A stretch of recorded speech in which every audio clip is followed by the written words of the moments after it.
আজকে আমি শ্যাম্পু দিয়ে ভাইদের সাথে প্র্যাঙ্ক করতে গিয়ে ভাইদের কাছে মার খাবো আমি কখনো কল্পনাও করতে পারিনি। তো আজকে আমি দোকান থেকে দুটো শ্যাম্পু পাতা কিনে আনলাম, কেননা শ্যাম্পু দিয়ে আজকে ভাইদের সাথে প্র্যাঙ্ক করব। এরপর আমি শ্যাম্পু পাতাটি কেটে শ্যাম্পুটি হাতে ঢেলে নিলাম। তারপর আমি শ্যাম্পুটি হাতে নিয়ে ভাইদের কাছে গেলাম, আর দেখো ওইখানে ভাইগুলো বসে গেম খেলছিল।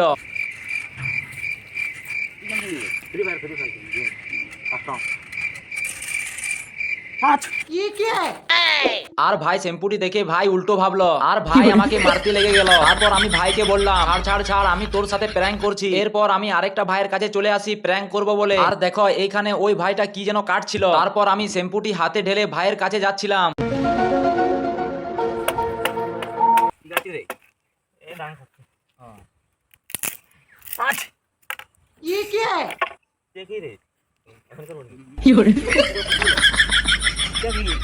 আর আমি ভাইয়ের হাতে কাটারি দেখে ভয় পেয়ে গিয়েছিলাম, আর ভাইকে বললাম ছেড়ে দে।